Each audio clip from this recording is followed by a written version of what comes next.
اعوذ باللہ من الشیطان الرجیم بسم اللہ الرحمن الرحیم۔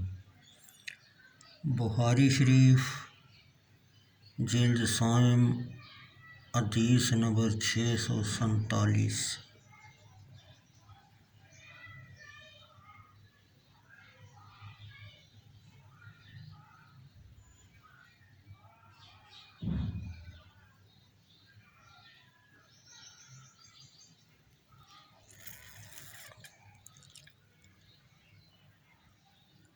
مریض کے لیے حریرہ بنانا، تلبینہ، جو، دودھ، چھلنی میں باقی ماندہ بھوسا اور شہد سے رقیق کھانا تیار کیا جاتا ہے۔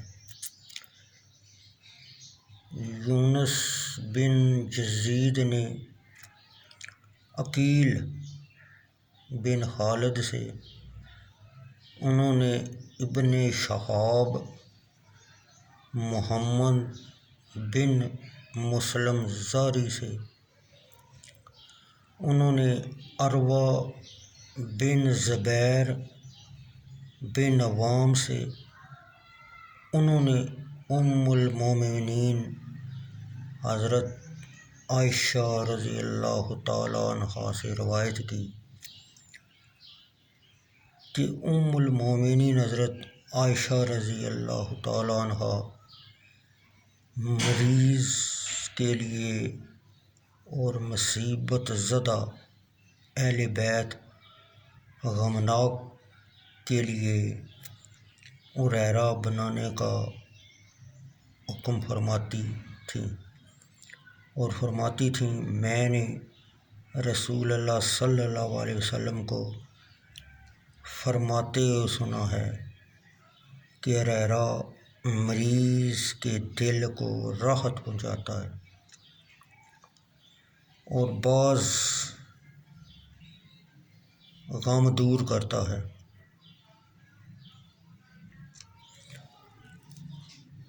بخاری شریف جلد سوم حدیث نمبر 648۔ علی بن مصہر نے اشام سے، انہوں نے اپنے والد گرامی عروہ بن زبیر سے، انہوں نے ام المومنین عائشہ رضی اللہ تعالیٰ عنہ سے بیان کیا کہ وہ مریض اور غم زدہ کے لیے حریرہ بنانے کا حکم فرماتی تھیں اور فرماتی تھیں وہ مریض کے لیے مبغوض ہے لیکن اس کے لیے نافع ہے۔